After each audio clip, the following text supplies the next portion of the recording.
What's up, everybody? I'd like to welcome Josh Silverman, a friend of mine that I've known for a very long time within the industry that I've worked with, and he's just recently had a change of heart in somewhat of the industry and lining up something a little new and interesting. But Josh, we're here for a new segment to introduce people to the other side of video games and breaking things down. Not so much talking about the video games themselves, but more about the industry and how you came to land yourself in the video game industry itself. Josh, why don't you give us a lowdown?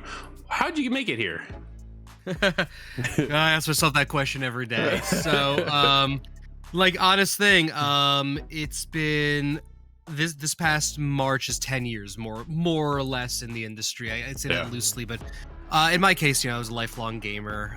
Really, like most of us, who really isn't at this point, whether you're playing something more casual or the quote-unquote hardcore stuff, we all really at this point have gaming has its claws in us. But for me, I came to it. I was a fan of the Mass Effect series, and then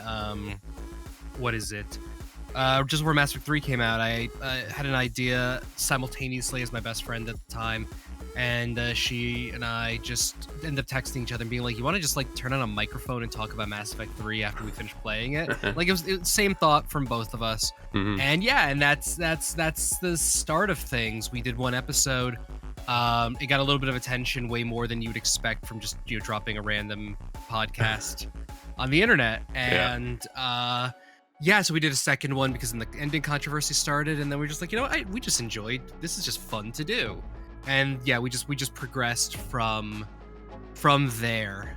As you know, doing podcasts and content creation, you develop a lot of skill sets. Sure. It's not just hosting, it's not just editing. You learn marketing, you learn PR, you learn various communication skills. And it turned out I really liked the comms side of things, and I needed to get a job a few years back. I started reaching out to PR companies, and I had a luck, and Stride brought me on as a I think my role was effectively an assistant, part-time, just because, they didn't have a lot of roles, but I was friendly enough with the owner, and then that turned into here we are now. I got to launch, Dying Light 2, the #1 most wishlisted game on Steam after a year campaign, and got to work on amazing indies and work on packs, and then as anyone who knows now I work through Jeffrey. I'm consulting as a community manager for Xbox. So it's been a hell of the last 2 years have been very. It's been a lot for the last 2 years after the previous 8. Absolutely. So it turns out it's just your passion brought you here is basically what's going on, right? So you didn't go to school for it at all, did you? No, I'm a 5-time college dropout, in fact. No, that's not exaggeration. I'm legitimately... might be 4, actually. So it might be a slight exaggeration. It's either 4 or 5. I did college for game design initially. And then, trigger warning for parental passings and stuff like that for listeners. My mom died at the very end of... Well, she started the downward turn right as college began, and... I tried to transfer to a different school to do creative writing, and then she passed at the end of my first semester, and then it was just, depression. Life. Let's change major again. Let's change school again, and I did that for a while, and then I went back for marketing many years later because I'm like, well, I clearly have a skill set. Let's get a degree under my belt, and then I got hired for a job in my first semester, and it was like, well, I don't have to pay for this anymore. Absolutely. Kind of thing. And I know I've just been really, really fortunate. So no, it's all, the shorter version is, it's self-taught.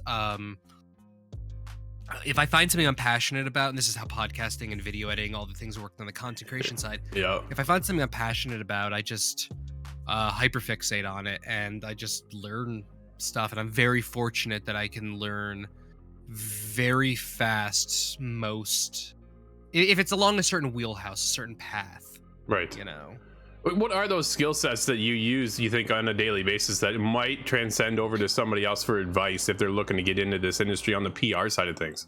I mean, if you're trying to get in the PR, really just the comms thing in general, because that's the kind of fun thing. Comms, when I say this, just to give listeners an idea, comms is PR. So breaking that down, public relations, that's your people who send out the press releases, write the pitches. Yep.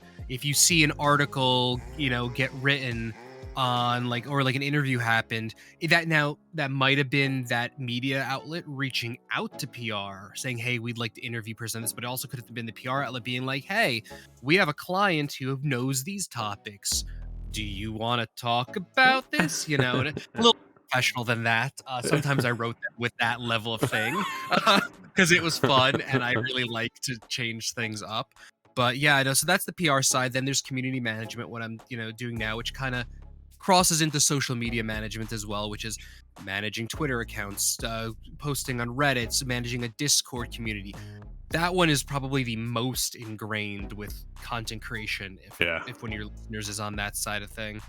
And then there's the influencer management, which is kind of that's really the more growing field at this point, because people still don't quite know what that one means. But that's that's PR specifically focused on influencers. Those are putting together those ops that you see where a bunch of influencers get packages and stuff like that, or all the hashtag ad things. So yeah, those are the four discrete fields that tend to, depending on the company, can cross over. I did almost all of those, with PR being the leading one in my last job. That's awesome. Josh, thank you so much for coming on today's show. Absolutely. Before I do let you go, I do have to ask, what are you playing right now? The Yakuza series. Really? Yeah, if anyone follows me, I'm at Bear Punch on Twitter.